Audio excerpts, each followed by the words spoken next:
তাহলে উপরের এই বারটাকে বলবো আমরা টাইটেল বার। টাইটেল বারে আমাদের থাকতেছে কুইক অ্যাক্সেস টুল এবং টাইটেল নেম, এবং এই পাশে আছে হলো কন্ট্রোল বক্স। ওকে, এর নিচে দেখেন কিছু অপশন আছে, ফাইল, হোম, ইনসার্ট, ডিজাইন। তো এইগুলোকে আমরা এক একটাকে বলবো হলো ট্যাব বা মেনু। ওকে, ট্যাব বলবো অথবা মেনু বলতে পারি, বা ট্যাব মেনু এরকম বলতে পারে। তো এটা আসলে কি দেখেন, আমি যখন এই যে এটা যখন হোমে ক্লিক করলাম, এগুলো যে এখানে যে হোমের কি এই যে টুল বক্স বা টুলগুলো বা কমান্ডসগুলো সেটা হোমের মধ্যে আছে। যে ইনসার্টে ক্লিক করলে আলাদা আলাদা কমান্ডস আসবে, দেখছেন? তো এক একটা ট্যাবে ক্লিক করলাম, এক এক রকম কমান্ডস বা টুলসগুলো আসতেছে। বোঝা গেছে ইশিকা? বুঝতে পারছেন কি বলছি? মহিম, কি বুঝলেন বলেন, কি বুঝলেন?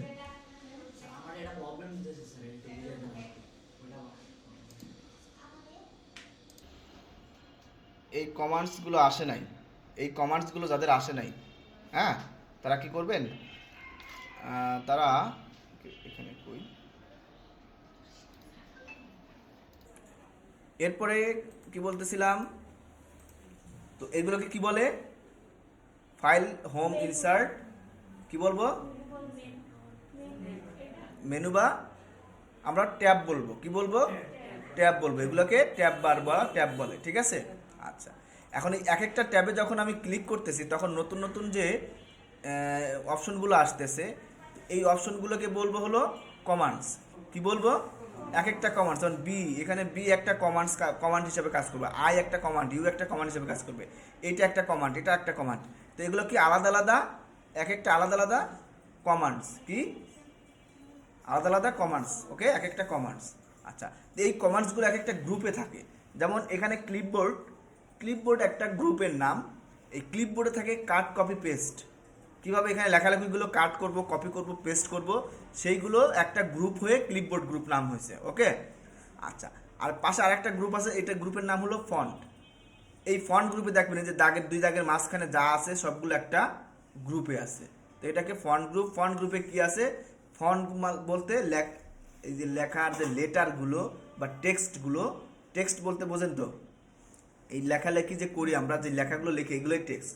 এই টেক্সটগুলোকে বিভিন্ন ডিজাইন বা বিভিন্ন ভাবে ছোট বড় করা, বাঁকা তেরা করা, এইগুলো আমরা এই ফন্ট গ্রুপের মাধ্যমে করব এখানে।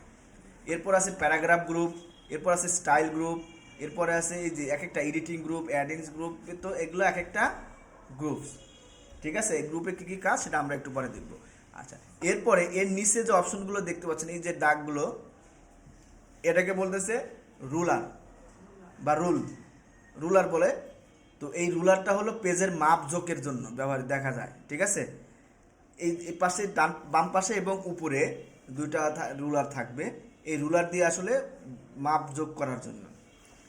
আর এই যে সাদা অংশটা, এইটাই হলো আমাদের মূল অংশ বা বডি বলতে পারেন, যেইখানে আমি আমাদের মূল কাজটা করব, ঠিক আছে?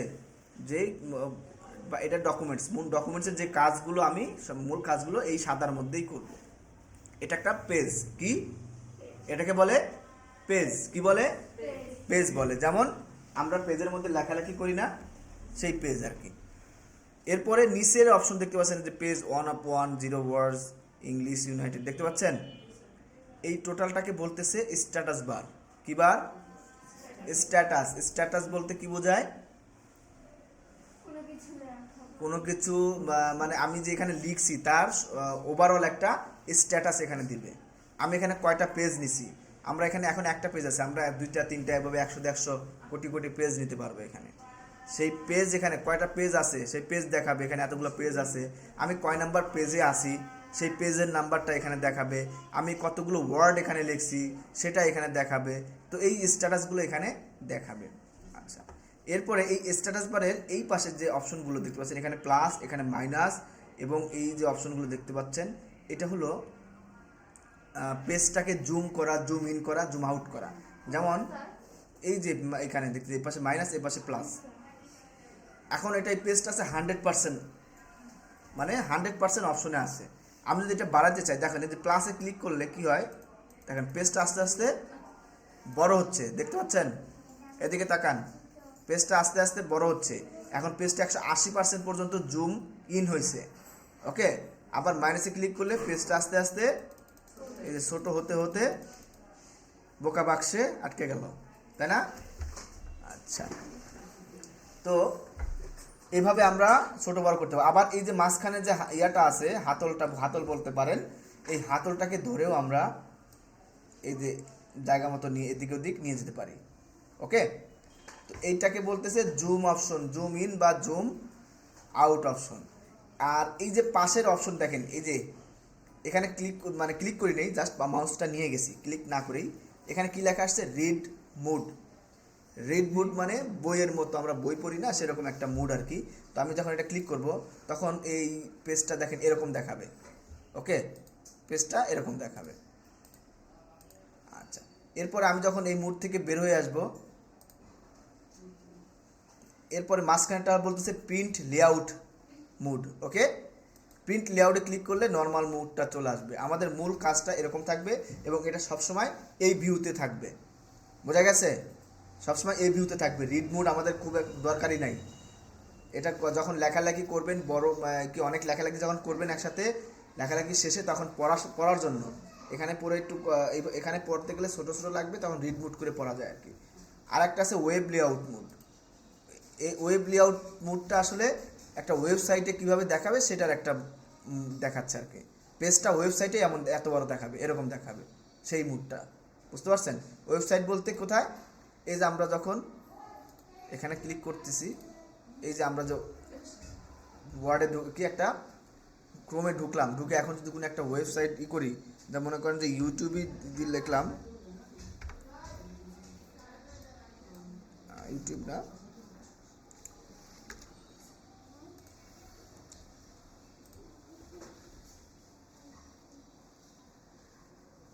এই যে ওয়েব লেআউটে পেজটা পুরোটা কম্পিউটার জুড়ে দেখাচ্ছে না, পুরো কম্পিউটার জুড়ে দেখাচ্ছে না পেজটা, এইটাই আর কি ওইটা বলতেছে। এই ওয়েব লেআউট মোডটা আসলে এটাই, যে পেজটাকে পুরো কম্পিউটারের ওয়াইড অনুযায়ী দেখানো আর কি। বুঝতে পারছেন? ওকে, তো আমরা নর্মালি প্রিন্ট লেআউট মোডে রাখবো। কিসের কথা রাখবো? Print layout mode. আচ্ছা, তো আমরা মোটামুটি এর পরিস্থিতিগুলো জানলাম, কোথায় কি আছে, মনে থাকবে? শিওর? আচ্ছা, দেখা যাবে নেক্সট সামনে। তো এখন আমাদের কি আমরা পরের ধাপে যাই, সেটা হলো এই ট্যাবগুলোতে আমরা শুরুতেই শিখবো হলো ভিউ অপশনে যাব। দেখেন এখানে ভিউ ট্যাব নামে একটা ট্যাব আছে, ভিউ ট্যাবে ক্লিক করব। এই ভিউ ট্যাবে অলরেডি আমরা কয়েকটা জিনিস শিখে ফেলছি। এখানে জুম দেখেন, জুম আছে, একটু আগে আমরা জুম কিন্তু অলরেডি দেখে ফেলছি। এইটাই আর এটা সেম কাজ। এখন পেজটা 100% আছে, আপনি জুমে গিয়ে এই যে 100% এখানে ক্লিক করে, আচ্ছা এই জুমে ক্লিক করেন। জুমে ক্লিক করলে দেখবেন আপনি পেজটাকে 100% দেখতে চান না 200% দেখতে চান না, পেজের ওয়াইড অনুযায়ী দেখতে চান, সেটা ই করবেন। আমি যদি পেজ ওয়াইড বলতে আপনার মনিটরে যে ওয়াইড আছে সেই ওয়াইড অনুযায়ী দেখতে চাই, তাহলে এটাকে সিলেক্ট করে ওকে দেন। দেখেন পেজটা পুরো ওয়াইড হয়ে গেল, তাই না? তো এইভাবে আমরা এখান থেকে দেখতে পারি। 75% দিলে 75% হয়ে গেল, ছোটো হয়ে গেল। আবার এখান থেকে যদি আরও ছোটো দেখতে চাই, এই যে পার্সেন্টেজ এখানে কমায় দেন, 10% লিখে দেন, লিখে ওকে দেন। দেখেন আপনার পেজটা 10% হয়ে গেল। বুঝতে পারছেন? এরপর আমি এটাকে বড় করলাম। এরপরে ওয়ান পেজ, এখানে ওয়ান পেজ বলতে ক্লিক করলে পুরো একটা পেজের পুরোটাই দেখাবে, এই জন্য ওয়ান পেজ। তো এই জুম অপশনগুলো আমরা আরও সামনে দেখবো, সমস্যা নাই। এরপর সে রুলারের কথা মনে আছে? এই যে রুলার দেখতে পাচ্ছেন, অনেকে যদি রুলার না থাকে তাহলে এখন আবার কি কান্নাকাটি করবেন না। তখন কি করবেন, এই যে রুলারের এখানে দেখেন টিক চিহ্ন দেওয়া, আমি যদি এই টিক চিহ্নটা তুলে দেই তাহলে দেখেন রুলার চলে গেছে। আবার এই টিক চিহ্নটা নিয়ে দিলাম, রুলারটা চলে আসলো। বোঝা গেছে? ওকে, এখন আপনারা একটা জিনিস কাজ করবেন, সেটা হলো এক একটা কমান্ডসে ক্লিক করার আগে মাউস পয়েন্টারটা নিয়ে যাবেন। যেমন এই যে আউটলাইন, এখানে মাউস পয়েন্টারটা নিয়ে গেলাম, আমি কিন্তু ক্লিক করিনি, জাস্ট নিয়ে গেছি। নিচে একটা নোটিফিকেশন দিছে, দেখতে পাচ্ছেন আউটলাইন ভিউ। আসলে আউটলাইনে কি কাজ, মূল কাজটাকে এখানে কিন্তু ইংলিশে সুন্দর করে বলে দেওয়া আছে। তো এই জিনিসটা একটু পড়বেন, পড়ে বোঝার চেষ্টা করবেন যে মূলত এখানে কি বলছে। নিজেরা একটু পড়বেন। সবসময় আমি বললাম আপনারা অন্ধের মতো ওইটা ক্লিক করবেন, ক্লিক করে কাজ করবেন না, নিজেরাও একটু বোঝার চেষ্টা করবেন, এখানে কি বলতেছে সেটা বোঝার চেষ্টা করবেন। আচ্ছা, অলরেডি আমরা read mode, print layout mode, web layout mode কিন্তু দেখে ফেলছি। ওকে, আচ্ছা। তো এগুলো এরপর আছে গ্রিড লাইন। দেখেন এই যে গ্রিড লাইনে যদি আমি ক্লিক করি, পরিস্থিতি লাগে কিছু গ্রাফসের মতো লাগতেছে, তাই না? একটা গ্রাফের মতো লাগতেছে। তো এটা এই এর উপরে আমরা লেখালেখি করতে পারি। এটা একটা স্কেলের হিসাবে ব্যবহার হয় আর কি, মাপজোক হিসাবে ব্যবহার করা হয়। তো এটা খুব একটা আমাদের প্রয়োজন হয় না। আবার গ্রিড লাইনে তুলে দেন, গ্রিড লাইন চলে গেল। গ্রিড লাইনটা একটা হিসাব করেন, দেখেন একটা জিনিস দেখেন, গ্রিড লাইন দিছি আমার পুরো পেজ জুড়ে আছে কি গ্রিড লাইন? গ্রিড লাইনটা কি পুরো পেজ জুড়ে আছে? উপরে ফাঁকা আছে না? এই ফাঁকাটা কি বলতে পারবেন? বলেন তো। এটা হলো মার্জিন। আমরা পেজে মার্জিনটা পরীক্ষার খাতা কি করি, ভাঁজ করে, অনেকে স্কেল দিয়ে দাগায় নেয়, আবার অনেকে পেজ ভাঁজ করে নেয়, তাই না? লেখাটা অর্থাৎ একটা পেজে আপনি যাই লেখেন না কেন পুরো পেজ জুড়ে আপনি লিখতে পারবেন না, আপনাকে একটু জায়গা, পেজের জায়গা ছেড়ে দিয়ে মাঝখানে লিখতে হবে, তাই না? এটা হলো আমাদের মার্জিন। এই মার্জিনের চারপাশে আমরা এখানে চারপাশে জায়গা থাকবে, আমরা লেখালেখি করার সময় বা চারপাশে জায়গা পাবো। যদিও আমরা খাতায় লিখলে এক পাশে ডান পাশের জায়গাটা পুরোটাই লিখে ফেলি, তাই না? কোনো মার্জিন দেই না। তো মার্জিন আমি কেমনে বুঝবো যে আমার লেখাটা মূলত এইখান থেকে শুরু হবে? কিন্তু এই যে দাগগুলো আছে, এই দাগ বরাবর লেখা শুরু হবে এবং শেষ হবে। আর এই উপরের অংশ হলো মার্জিন। মার্জিন দেখেন কোথায় উপরে, আর উপরে আছে একটুও নাই, আছে দেখেন এরকম আছে। আচ্ছা, আপনি এই দেখেন এই যে মার্জিন এবং রুলের মাঝখানে একটু নিয়ে যান, মাউস পয়েন্টারটা নিয়ে গেলে দেখেন তীর চিহ্ন আছে দুই দিকে, এদের এরকম আসবে, দেখেন আসছে।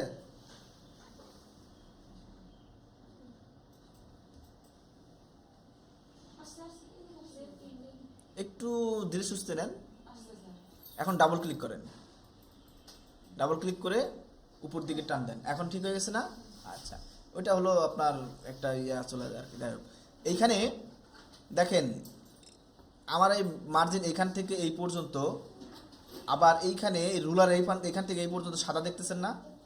তার মানে এই লেখাটা এখান থেকে, এই পেজের মাপটা এখান থেকে এই পর্যন্ত দেওয়া আছে, আবার এখান থেকে এই পর্যন্ত নিচে এই পর্যন্ত মাপ দেওয়া আছে, এই যে। আর এই যে অংশটুকু, এটুকু হলো ফাঁকা অংশ, মানে মার্জিন অংশ। এইখানে আমরা নর্মালি ফাঁকা রাখবো, আবার অন্যান্য কাজও আমরা করতে পারবো, এখানে সামনে দেখা যাবে। তো এটা হলো একটা পেজের মাপ, অর্থাৎ এইখান থেকে 1 ইঞ্চি ফাঁকা আছে, ঠিক আছে? এই যে ফাঁকা অংশটা দেখতেছেন না, চারপাশে আসলে 1 ইঞ্চি করে ফাঁকা রেখে দিছি, 1 ইঞ্চি করে জায়গা রেখে দিছি, 1 ইঞ্চি বাদ দিয়ে আমরা আসলে লিখব। আমরা চাইলে এটা আরও কমাইতেও পারি, বাড়াইতেও পারি, ঠিক আছে? আমরা এটাকে আরও অল্প জায়গায় রাখতে পারি, এটা আমাদের পেজের সেটিংসে আমরা এটা দেখতে পাবো। আচ্ছা, নেভিগেশন প্যানটা হলো যে আপনার এই যে এই পাশে দেখেন, আমি যখন ক্লিক করতেছি তখন চলে যাচ্ছে, আবার যখন এই যে টিক চিহ্ন দিচ্ছি তখন এই পাশে একটা নোটিফিকেশনের মতো একটা বার আসবে, বা একটা সাইডে একটা কিছু আসবে। এটা আসলে মূলত এইখানে আপনি কি কি লিখছেন, তার হেডিংগুলো, কয়টা হেডিং আছে, কয়টা পেজ আছে, সেগুলো এখানে আসলে শো করবে। দেখেন এই যে পেজে ক্লিক করলাম, একটা পেজ দেখাচ্ছে, দুইটা পেজ থাকলে দুইটা তিনটা পেজ এভাবে দেখাইতো।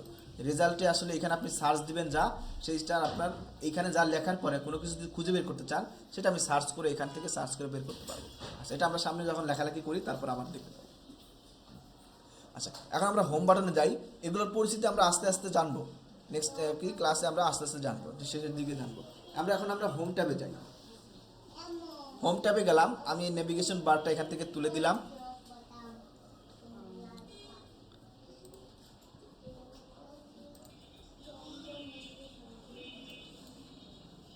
আচ্ছা, এখান থেকে গ্রিড লাইন ভিউটা আমি তুলে দিলাম। এখন আমাদের যে মূল কাজটা সেটা আমরা এখানে শুরু করি।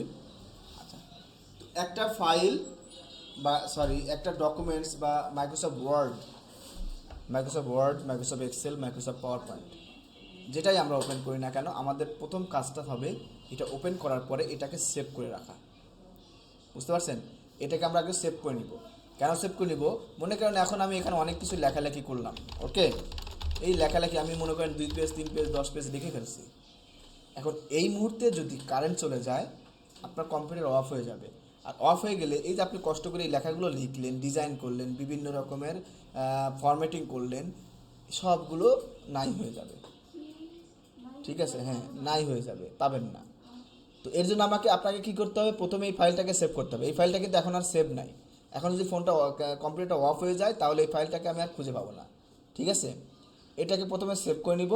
এরপরে প্রতিটা লেখার পরে মনে করেন একটা দুটো ওয়ার্ড লেখার পরে আবার সেভ দিতে হবে, আবার সেভ দিতে হবে। আচ্ছা, এটা কীভাবে করবেন দেখাই দিচ্ছি। তো প্রথমে আমরা এটাকে সেভ করব কিভাবে, মনে করেন সেভ করার জন্য এইখানে দেখেন একটা আইকন আছে, এখানে মাউস পয়েন্টারটা নিয়ে গেলেই দেখেন সেভ লেখা আছে। কি লেখা আছে? সেভ লেখা আছে। সেভ মানে কি? সংরক্ষণ করে রাখা। আচ্ছা, এখান থেকে ক্লিক করলে সেভ করতে পারবেন, এরকম আসবে। অথবা আপনার না থাকলে নাই, টেনশন নিয়েন না। এরপরে ফাইলে ক্লিক করব। যদি এখানে না থাকে আপনাদের, তাহলে আমরা ফাইলে ক্লিক করব। কোথায় ক্লিক করব? ফাইলে। ফাইলে ক্লিক করলে দেখবেন যে নিচের দিকে একটা সেভ লেখা আছে, এই সেভে ক্লিক করব, এরকম আসবে। এভাবেও আমরা সেভ করতে পারি। অথবা কন্ট্রোল এস, দেখেন এইখানে নিয়ে গেলে কন্ট্রোল এস বলতে সেভ, ব্র্যাকেটের মধ্যে কন্ট্রোল প্লাস এস বলতেছে, তাই না? তার মানে হলো কন্ট্রোল ধরে রেখে এস চাপ দিব। কন্ট্রোল ধরে রেখে এস একবার চাপ দিলেই এরকম আসবে। বুঝতে পারছেন? এরকম আসার পরে এখন আমাকে এই সেভটা, এই ফাইলটা, আমি ডকুমেন্টটা কোথায় সেভ রাখবো সেটা আপনাকে দেখায় দিতে হবে। তো এর জন্য দেখায় দিতে দেওয়ার জন্য এইখানে কিছু মানে ফোল্ডার অলরেডি আছে। এগুলোকে এক একটা ফোল্ডার, ডাউনলোড, এক্সাম, ডেস্কটপ, এগুলো কি এক একটা ফোল্ডার। এই ফোল্ডারগুলো রিসেন্ট আমি ইউজ করছি দেখে এখানে আছে। বুঝতে পারছেন? যদি ইউজ না করতাম তাহলে কিন্তু এগুলো এখানে থাকতো না। আচ্ছা, যদি এখানে কিছু না থাকে তাহলে আমরা কি করব? এখানে আসার পরে সেভ অ্যাজ এই লেখাটা আসার পরে ব্রাউজে যাব। কোথায় যাব? ব্রাউজে ক্লিক করব। ব্রাউজে ক্লিক করলেই আমাদের এই যে দিস পিসির এই অপশনটা ওপেন হয়ে যাবে, বা উইন্ডোজ এক্সপ্লোর এটাকে বলতে পারেন, এটা ওপেন হয়ে যাবে। এখন এইখান থেকে খুঁজে বের করতে হবে আমি কোথায় আমার ফাইলটা রাখবো। তো আমি স্ক্রল বারটাকে ধরে নিচের দিকে গেলাম, এরপরে দিস পিসিতে গিয়ে এইখানে কোন কি এটাকে কি বলতেছে, ড্রাইভ, কোন ড্রাইভে রাখবো সেই ড্রাইভটা ক্লিক করব। তো আমি ড্রাইভটা একবার ক্লিক করলাম। এর আগে একবার বলে দিয়েছিলাম, মনে আছে কি, যে আমার হাত যদি এরকম থাকে, মাউস পয়েন্টার যদি এরকম আঙ্গুল কি ইশারা করে, তাহলে আমাকে কয়বার ক্লিক করতে হবে? একবার। আর যদি তীর চিহ্ন ক্লিক থাকে তাহলে দুইবার। তো আমরা এখানে কয়বার ক্লিক করব? একবার। অনেকে আপনারা ভুল করে দুইবার ক্লিক করে দেন, তা আমরা এখানে একবার ক্লিক করলাম। তো ডি ড্রাইভে যা আছে সব কিছু এই পাশে ওপেন হয়ে গেল। ওকে, এই যে মাঝখানে একটা ইয়ে আছে, এটার এই পাশেও থাকবে ড্রাইভগুলো, আর এই পাশে তার ফোল্ডারগুলো থাকবে। বুঝতে পারছেন? এখান থেকে খুঁজে বের করতে হবে আমি কোন ফোল্ডারে রাখবো, তাই না? তো এখান থেকে আমরা এই আলামিন নামে এই ফোল্ডারটা সিলেক্ট করলাম। এই ফোল্ডারটাকে ডাবল ক্লিক করলাম। ডাবল ক্লিক করার পর আরও কিছু ফোল্ডার আসলো। এখানে আপনাদের ব্যাচ নাম কত? ব্যাচ 29, তাই না? এই ব্যাচ 29-9-এ ক্লিক করলাম, ডাবল ক্লিক করলাম, ওপেন হয়ে গেল। এখন এইখানে আমি এই ফোল্ডারের মধ্যে আর রাখবো না, এই ফোল্ডারে শুধু ভিডিও থাকবে। ভিডিওটা আপনাদের যে ভিডিওগুলো করি সেটা এখানে থাকবে। তো আমি এই ভিডিওর পাশে আর একটা এখানে রাখবো। এখন এটার একটা নাম দিতে হবে। এখন এরপরে যেখানে রাখবো সেই ফাইলের ভিতরে এসে, মানে ফোল্ডারে এসে, এখন আপনাদের যেখানে দেখেন নিচে একটা ফাইল নেম আছে, দেখা যাচ্ছে? ফাইল নেম অপশন দেখতে পাচ্ছেন না? এখানে ফাইল নেম অপশনে ক্লিক করবেন। ফাইল নেম অপশনে ভিতরে, এই যে ভিতরে ক্লিক করলাম। ভিতরে ক্লিক করলে এই যে একটা লাফালাফি করতেছে না, একটা দাগ লাফালাফি করতেছে না, এটাকে বলে কারসার। কি বলে এটাকে? কি বলে? কারসার। ঠিক আছে, কারসার বলে। এই কারসারটা যখন থাকবে তখন আপনার ওইখানে লেখা থাকবে। দেখেন এখন যদি আমি কিছু লিখতে চাই, দেখেন যে লেখালেখি হচ্ছে। হ্যাঁ, তো আমার তো নাম দিতে হবে। নাম তো এরকম এলোমেলো হবে না, তাই না? নামটা তো সুন্দর হতে হবে, তাই না? তো আমরা এখন কি করব? এই যে ব্যাক স্পেস দিয়ে কেটে দিলাম সব। ওকে, ব্যাক স্পেস দিয়ে কেটে দিয়ে এখন এই ফাইলের একটা নাম দেব। তো নাম দেওয়ার সময় আমাদেরকে চিন্তা ভাবনা করে দিতে হবে। কিভাবে দিতে হবে? এই যে ডকুমেন্টটা সেভ করে রাখবেন, যে ওয়ার্ড ফাইলটা আপনি সেভ করে রাখতে চাচ্ছেন, মূলত আপনি এইখানে কি কাজ করতে চাচ্ছেন এটা আপনাকে জানতে হবে। আপনি এটাকে এখানে সিটি লিখবেন, তাহলে লিখতে হবে আপনার লেটার কার জন্য লিখতেছেন, তার নাম সহ লেটার লিখলে কি হবে, আপনি লেটারটা তাড়াতাড়ি খুঁজে পেতে সুবিধা হবে। কারণ আপনি 1 মাস 2 মাস পর ভুলে যাবেন যে আমার এই ফাইলটা আমি কোথায় রাখছি, অবশ্যই ভুলে যাবেন। তখন তো আপনার খুঁজতে খুঁজতে জান যাবে। কিন্তু আপনার যদি নাম জানা থাকে যে আমার নাম ছিল অমক নামে আমি সেভ করছিলাম, তাই না? তো লেটারটা আমি তো পাঠাবো কাকে? নাহিদকে পাঠাবো। তাহলে নাহিদের নামেই তো মনে হয় লেটারটা সেভ করেছিল, তাহলে আমি সার্চ দিয়ে নেমটা বের করতে পারবো। কীভাবে সার্চ দেয় সেটা আমরা দেখাই দেবো, অথবা এটা করতে পারেন। আচ্ছা, এরপরে ফোল্ডারগুলোকে কীভাবে সেভ করে, মানে আমরা তো ফোল্ডারের একটা বিভিন্ন নাম দিই না, ফোল্ডারের নাম দেওয়ার সময় এভাবেই করবেন। যেমন দেখেন একটা ইয়াতে, বুঝি না, কাট, আমরা এখন অন্য দিকে যাবো সেটা বলতেছি। তো আমরা সেভ করা কি বুঝতে পারছি? এখন আমাদের একবার সেভ করার পরে কাজ কি, প্রতি 10 সেকেন্ড পর পর কন্ট্রোল এস দিয়ে সেভ করা, তাই না? এটাকে সেভ করে রাখা।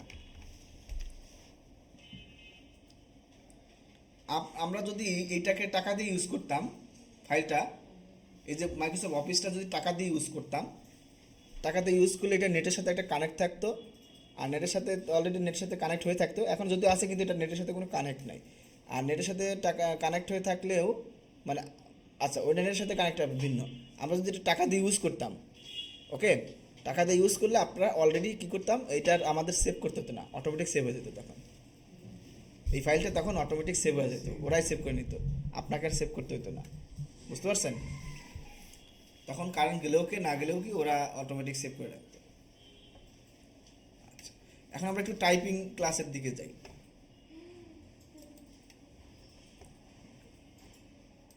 সবাই ব্রাউজার ওপেন করেন,